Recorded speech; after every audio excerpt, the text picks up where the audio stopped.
Welcome back to the Hot Heel Girl podcast.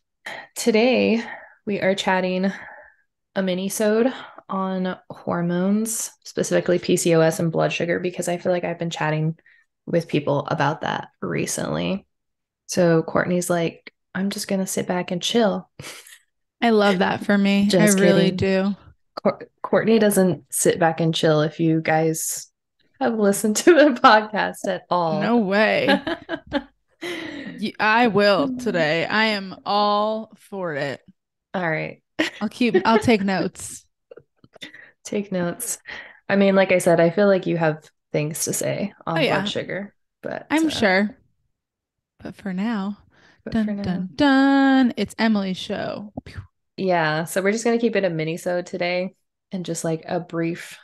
We've been doing a lot of mini-sodes, but just a brief rundown of PCOS. So if you have PCOS, you probably know what it is, but if you don't, PCOS is polycystic ovarian syndrome, and that's where generally you'll have cysts growing on your ovaries. Not everyone gets cysts, but it's kind of a complicated process to even see if you have the cysts. So most people just go based off of symptoms. Like me, I used to have very strong PCOS symptoms, but I never went and got, tested for the cysts because most of the time they just go away on their own anyway. Maybe not completely, but most people don't have, like cysts where they actually have to get them surgically removed. In some cases, that's going to happen. But then you're probably going to reach a point where, like with your symptoms and what you're feeling, you're going to go get it checked out anyways. So you're going to know, because most of those people that have something where they need to get it removed, they're just in like constant pain and the symptoms are constant, and it's not just around your period. But a lot of the common symptoms for PCOS is really painful periods. And again, that's because your cysts tend to get larger when when it gets closer to your period, your cysts will get inflamed, and that causes a lot of inflammation, which, as we know, causes a lot of pain. So that's going to raise your pain levels. And then another common one is weight gain, but I don't tend to see this with everyone. Like across the board, if you see people talk about PCOS or see people say that they have PCOS, they will always say that weight gain is a big thing. I only see this with like about 50% of people. And then on like the other side of the spectrum, I will see where they just like have maybe a little bit in like the love handle area or like the hips, but it's not like a major weight gain. And that has to do more with PCOS. It makes it harder for you to regulate your blood sugar. So we're going to kind of be talking about PCOS and blood sugar regulation today. But another symptom is, it's called hirsutism, and it's where you get like the male pattern hair growth. So like the mustache or like hair on your belly button, all those super fun places that you don't want hair to be growing. But PCOS is pretty common from my experience. But again, like I said, most people don't have an official diagnosis on it. They just go based off of their symptoms. But the good news is it's very manageable. Again, mainly by managing your blood sugar and then like supplements, diet, across the board. It's pretty manageable. I don't know if you ever encounter PCOS with your clients. I'm sure you do, but Yeah, you can. I mean, it's one of those things. I mean, I always say hormones as a whole are a downstream impact. So I'm like, as much as hormonal issues may be front of mind for a lot of people, like we got to do some precursor work first. Like you said, Mhm. blood sugar work is going to be super important too, and all of that good stuff, like all the drainage and foundational. Yeah. Yeah. I mean, just working on what you work on is gonna, like you said, it's a Yeah. precursor to the hormone work. So your hormones are likely going to naturally balance from that. Mm-hmm. But And yeah, just like you reducing the said, whole toxin load. Mm-hmm. Drainage and liver support. I know I'm always Mhm. harping on liver support, but really and truly, guys, it is like one of the key aspects to honestly starting your hormone Life. balance journey. Well, that too. Just overall life, but Oh, we're talking about different yeah. things. Got it. Got it. I mean, life is very important. Yeah. If you don't have Dude, that, the you liver is you so important. yeah.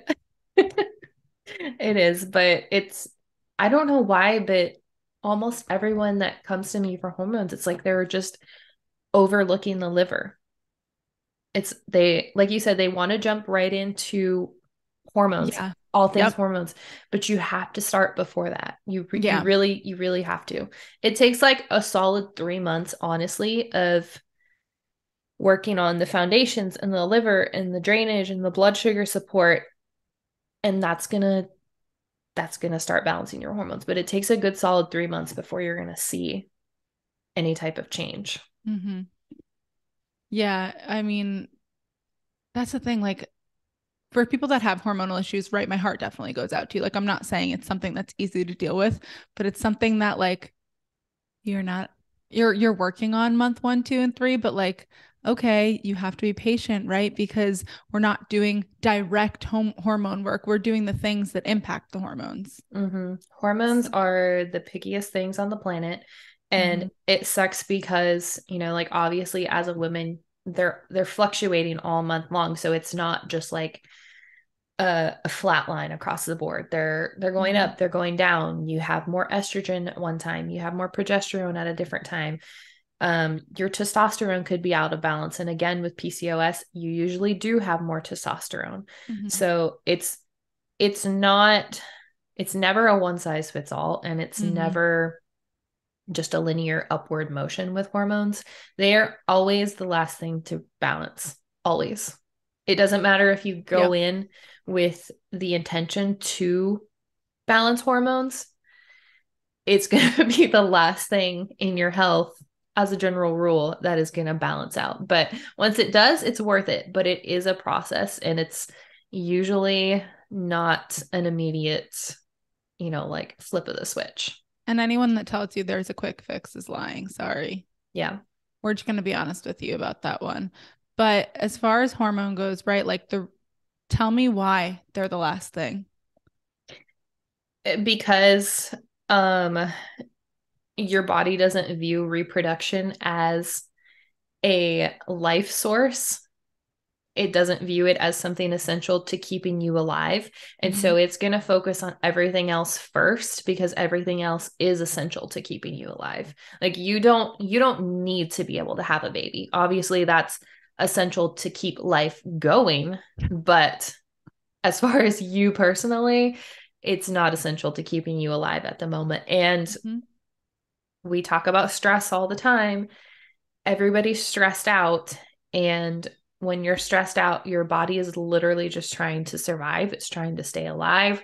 Mm-hmm. Um, I know you've heard a million people use being chased by a lion as a Makes reference, sense but though. it truly is like your body's viewing constant stress as being chased by a lion, like it's viewing it as your body's just being targeted and Mm-hmm. producing that cortisol and adrenaline and just like constantly spiking, and it's literally just trying to survive. So it's going to shut down your hormone production that is needed for pain-free periods, for regular periods, for keeping inflammation lower. And again, if you're stressed all the time, your inflammation is naturally just going to be higher.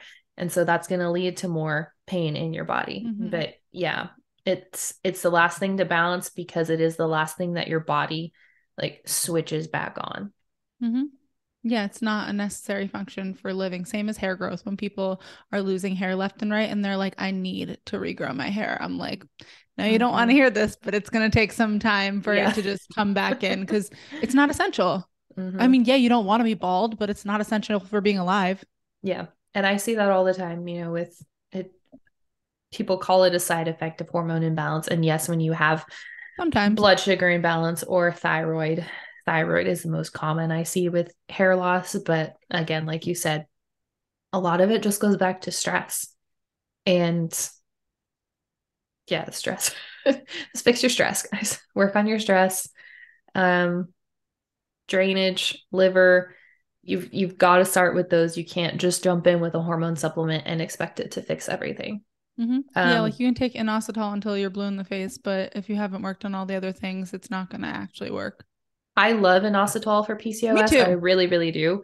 But I find that Um, it's what like everyone thinks is their quick fix, right? yeah, Like it's I've had so many clients come to me on inositol and I'm like, hmm okay, yeah, nothing wrong with it. it's not gonna fix everything. Um, the biggest change that I saw when because my hormones have been like up and down, and then they were great for like a year, and then it's like something shifted again. And so, like, for me, it's a constant hormones, as much as people hate to hear this, it is really something that you have to stick with. It's a lifestyle for the most part, I think.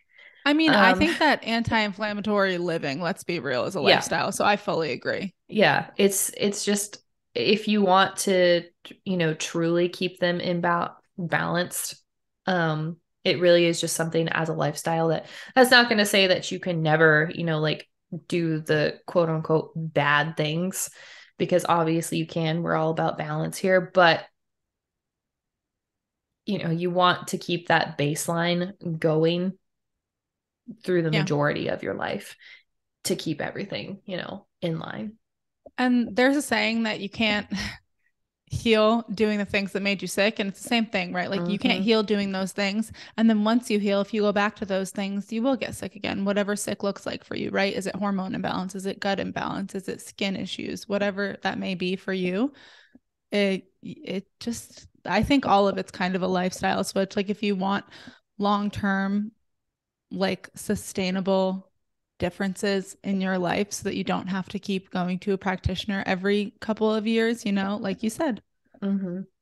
Yeah, find a practitioner that will give you that good like baseline Yep. and guideline to go on, and then Mm-hmm. implement that Yeah. and like kind of live by that. So like I started to say, the biggest difference where I started to see, like more of that upward climb and not so many hills and valleys with my hormone journey was definitely, as we say all the time, eating enough food, making sure I implemented stress reducing practices every single day, every single Every day.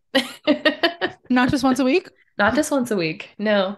5 minutes sitting outside once a week is gonna help, but it's not gonna it's not gonna fix it.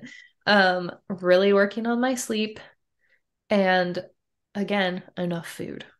Enough food was truly key for me. Like when we were talking about what I use for natural birth control last week, and I was telling Yeah. you how it was really helpful for me to pay attention to my temperature, because when I Mm-hmm. first started using that device, I realized that my temperature was actually abnormally low. I was Even gonna though say I low. thought I was fine, it was consistently too low. And like when it would peak for ovulation, that was like the temperature that you should be at all the time. And I was Mm-hmm. just hitting that for like a couple days, and then it would drop to too low again. And so, I started becoming like super, super consistent with food and sleep and all of those things. And then like gradually my temperature started to climb, and now it's at a really solid where it should be all the time. And then when it peaks for ovulation, it does go to that higher point where it should be. I want to say that that probably had something to do with your mitochondria because it generates adequate heat for our body, for our cells. It's Yeah, I mean, just, I was definitely doing the mitochondria support as well, yeah. but yeah. I mean, adequate food is good for everything. I say it, I will say it till I'm blue in the face. Almost every single client who comes to me isn't eating enough food. Hmm. Yeah. And again, this goes back to the blood sugar thing too. If you're No, not it's a eating huge part of it. Yeah. yeah. And for PCOS, you really don't want that blood sugar spike, because you're going to be one much more sensitive to the blood sugar spikes when you have PCOS. It's just automatically going to affect your hormones more. And so you do have to be much more careful. Um, that's what can make it easier for you to gain weight when you are Mm-hmm. either like not eating. We see so many women that don't eat in the morning And that is the like literally the worst thing you can do. So I'm going to tell you right now, when you wake up, drink water. Drink at least 8 ounces of water. I don't even do that. I'm not gonna lie to you. Girl, drink your water. That's the first thing I do when I wake up. It's the first thing I do is I drink my water and then eat within 90 minutes of waking up, ideally like within an hour or so. Um, Especially if you're going to go work out. I know a lot of people love to work out fasted. I I cannot used to. do that. I cannot. I used to do it because I used to think that was like what I needed to do, but I would just get super lightheaded and then I would just feel like poop when I was done. And I was just like, I can't. And so I started eating either, something with a little bit of Yeah, you carbs can and have like a fats, snack before or you work yeah, you don't out. have to eat a full meal. I don't eat a full meal. I eat a full meal now, and now I can't do it on a snack. My hard Yeah. times have changed. I mean, I eat like a beef stick. I eat a couple boiled eggs. I'll eat some It's the cottage most cheese. random snack, just Yeah. like scoops of cottage cheese and a boiled egg. Hmm. Reed hates it. He's like, that looks disgusting. He also just hates cottage cheese, but I make little like turkey really grosses wraps him because if out. I'm like going to a class, I'll put like 3 slices of turkey on a siete almond flour tortilla. Like I don't care that it's 7 in the morning if I do that. And like, yeah, other people will find a wrap weird at 7 in the morning, but it's a small wrap. Hmm. Yep. Wait, I wanna so talk to me about what it has to do with PCOS, the blood sugar regulation. Why it's so important. Because it spikes your insulin and you're very sensitive to insulin when you have PCOS. It just, again, goes back to the weight thing. But Mm-hmm. when your insulin is constantly spiking like that, your body's not utilizing it. And so it has to do something with it. So it stores it as fat. And when you have PCOS, you tend to have higher insulin. So you do have to be careful because obviously you don't want to, head towards the diabetes range. Mm-hmm. But I'll have people that'll do the continuous glucose monitors when they have Mm-hmm. PCOS and their blood sugar is just naturally much higher. So they unfortunately have to work harder to bring it down. But when you're not eating in the morning or you're eating a lot of carbs, which is what you crave, um, most people with hormone imbalances, they crave the carbs, especially Mm-hmm. before your period. You want the chocolate and the chips and the cookies and the breads and whatever. And if you're just eating the carbs on an empty stomach, that's gonna do an insulin spike. If Mm-hmm. you're waking up in the morning and you're not eating for 3 hours and you're just drinking coffee, it's gonna be an insulin spike. If you're eating just like a small amount and then you go another 6 hours, you're probably going to have an insulin spike in there. And so that's just continuous insulin that is just bursting out into your body. Your body doesn't know what to do with it. So it's going to store it as fat.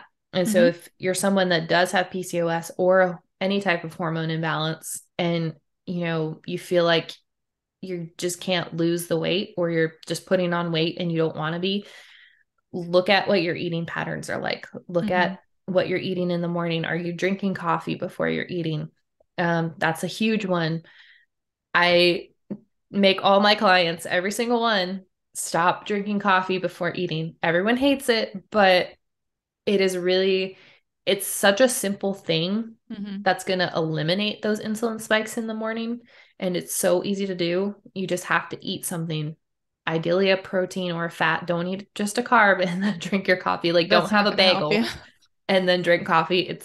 That's going to, defeat the whole point. But protein Arguably and make it fats, worse. yes. Arguably. Um, there's a really good account on Instagram called Glucose Goddess, and she does a lot of very informational graphs that will show Mm-hmm. you like what it looks like on a glucose monitor when you Yeah. eat a certain thing by itself, and then you eat that thing with like a protein or a fat or something before it. And it'll show like when it's just by itself, the glucose is like so high.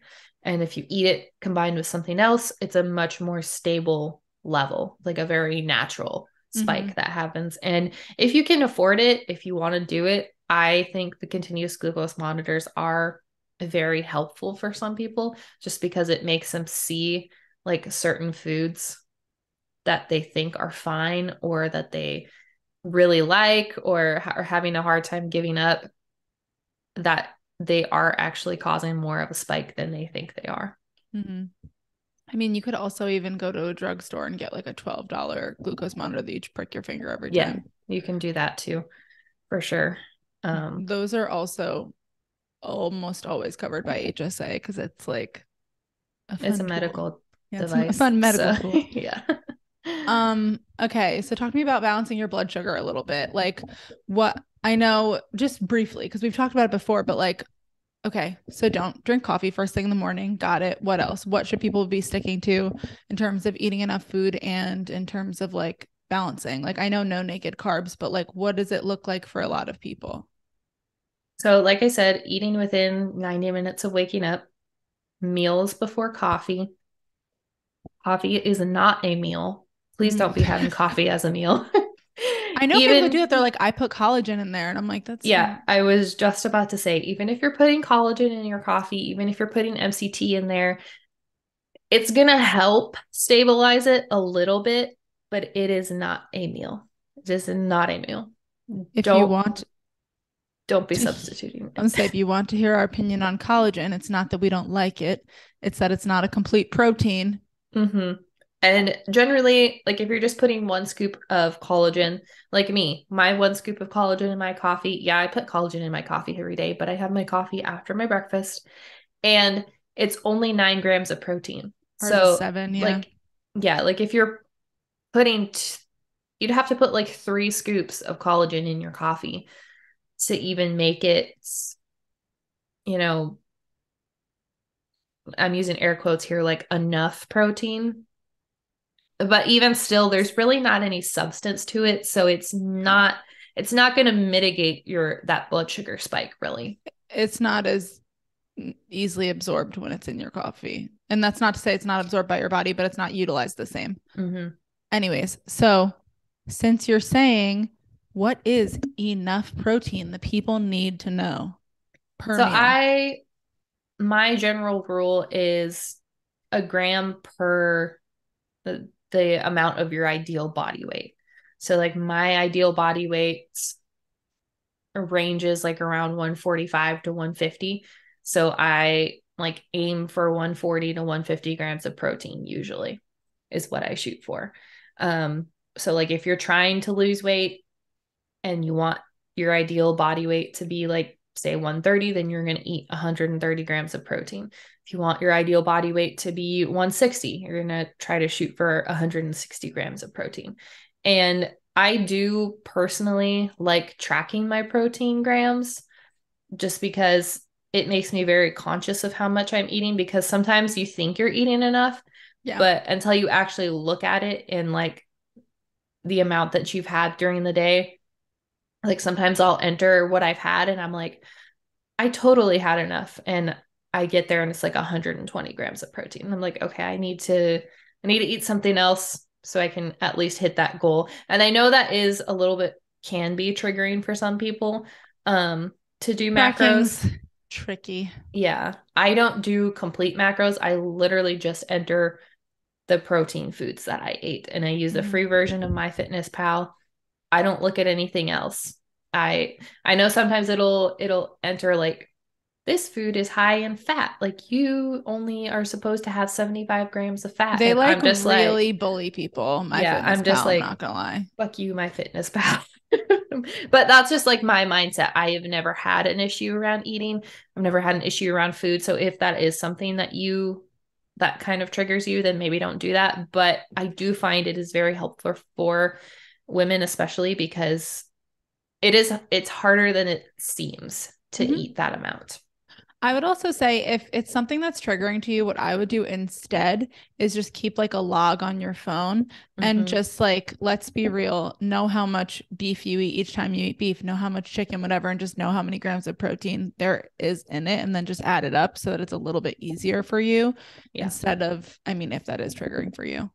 I Mm-hmm. used to do that too because like I said, I mean, I had moderate disordered eating patterns when I like got all sorts of food sensitivities. That was like chaos for me because I cut out all the foods in the book. But It's just triggering as a woman to literally have an app tell you that you're eating too much, you're going to gain weight. I'm like, excuse Yeah, me. I really hate that about that Excuse app, but me. I cannot find any other app Yeah. that works well And to, it's free. yeah, that is free. Everything else you have to pay for, and it's like, but No, I totally understand. yeah, So let's dive into eating enough food. So you said all those grams of protein. How do you structure a plate? Can I say something first? go for it. I This has been on my heart these past couple of days. If you're eating eggs for breakfast, I love that. I love eggs, right? If you like eggs, they're good for you. And if you are not eating anything like a bacon or a sausage with it, right? If eggs are like your protein for breakfast, please eat at least 3 eggs. I That's knew where you were that's going with that the minute you because I started, and said I it was the like, other day. yes. I'm not gonna lie, like I've had people be like, I had 1 egg, avocado toast, and then like a drizzle of olive oil on top. And I'm like, are you starving? Like, if I had 1 egg on an avocado toast, I would be passed out somewhere because my blood sugar would be through the floor because that's not breakfast for me. Yeah. Yeah. I personally eat 4 eggs, but like, I know most people aren't like me. I Please don't eat three love eggs. eggs, but I've actually been into them recently. But yeah, I've been doing 3 eggs in the morning, like 3 chicken sausages, and then Mm-hmm. sometimes I'll have a piece of sourdough with butter, or I'll do like veggies. I've been like making my green juice, so I've been having that. Obviously, there's no protein in that, but I just love it.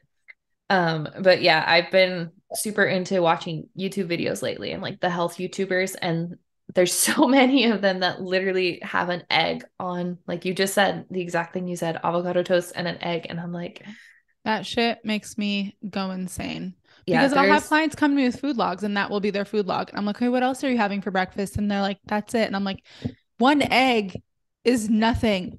I will give my baby 1 egg one day and it'll eat it in 4 bites. Like, yeah, there's, to put it in reference, there's 6 grams of protein in 1 egg, guys. So I try to shoot for at least 35 grams of protein at breakfast, if not more. And so 6 grams is definitely not enough. Like Courtney said, like that's enough for a baby. So, and that's the sad thing. Like most women are eating enough to basically fuel a toddler. that shit drives me wild. Mm-hmm. Yeah. I know eggs are great for you. I am glad that you're eating eggs and not like a muffin for breakfast, but you have to increase the amount. Yeah. You like you said, at least three I say eggs. minimum 3 every time because I'm like, if you're eating less than that, it's fine if you have sausage on the side. It's fine if you have bacon on the side or something like that that has more protein in it. Okay, I'm not saying that because I've had plenty of times where I'm like, I just want like half bacon, half eggs, right? And I'll have 2 eggs. Mm-hmm. Cool. But if you're not, please eat at least 3 eggs. Again, I eat 4 eggs and people think I'm insane. I used to bring those into my office and they would be like, 4 eggs? And I was like, you're literally a 50-year-old man. How are you not eating 4 eggs for breakfast? And I am as like, I don't know, I was like a 23-year-old at the time. Yeah. And I get it. Like it's for a lot of people, your body's so used to not eating in the morning or not eating very much. So your metabolism just isn't on in the morning. So you literally have to retrain it and turn it back on.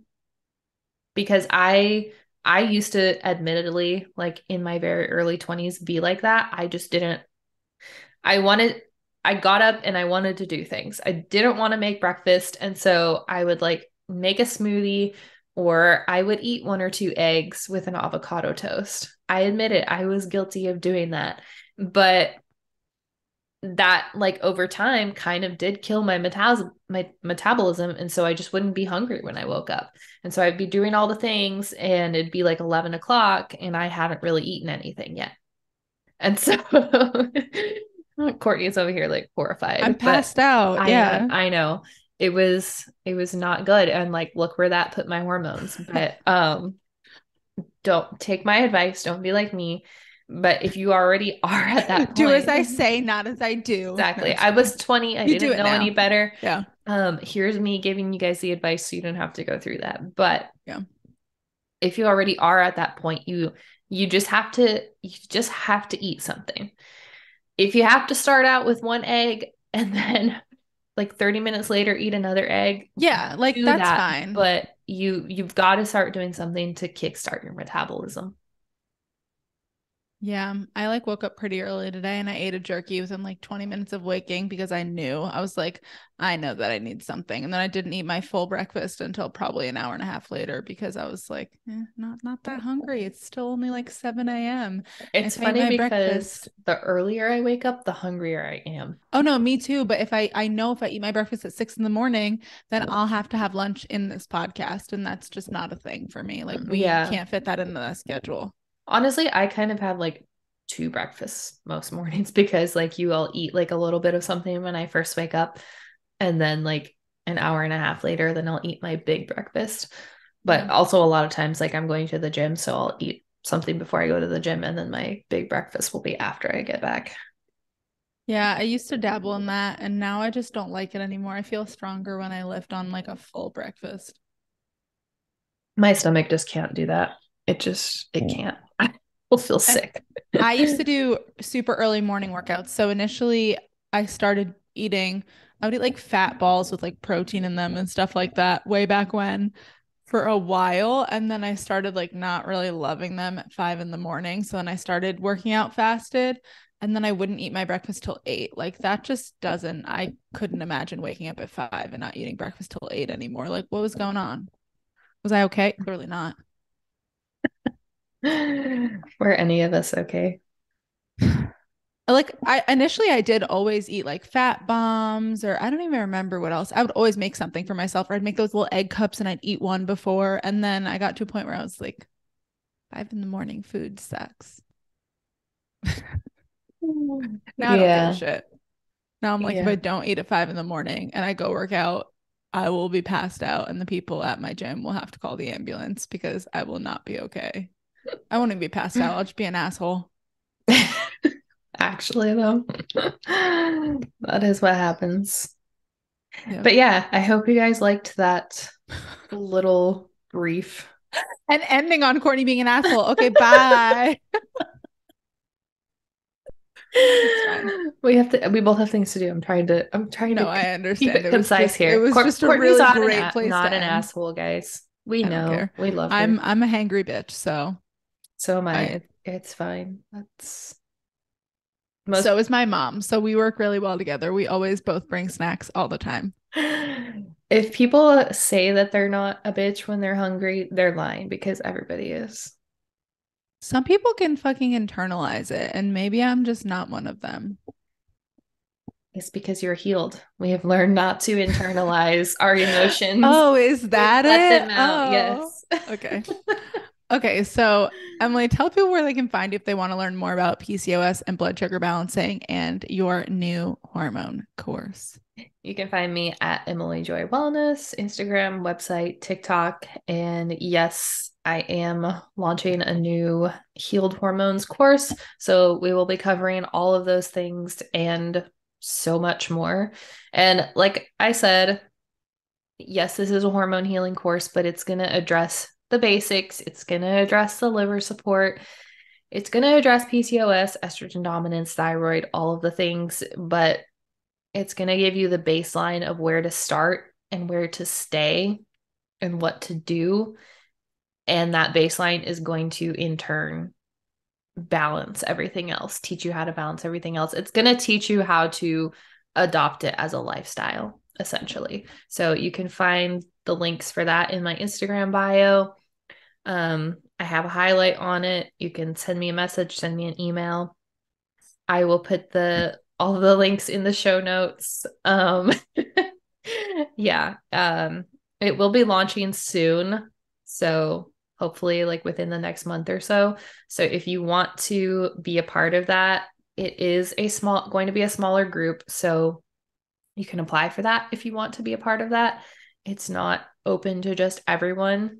So if it is something you think you want to be a part of, definitely apply. There's no commitment if you apply, but you won't know unless you do. So yeah, go check that out. And then Courtney, what about you? Can people find from you? You can find me at the THE Rooted in Health Instagram. TikTok. I'm trying Lemonade. It's new. Who's excited with me? What? And then it's a new social media app. Don't get me wrong. I've only posted a hi, my name is Courtney and I like health, and that's it. I have But never even heard of that. But anyway, yeah, continue. the ways to work with me right now have shifted and changed. I currently have Expansion Biz Academy that is launching May 15th. All the applications I've accepted, and there are only 5 spots left. So if you want to get in, apply, which that's funny because this will be the day that it launches, whatever. Reach out to me if you missed it. We'll see.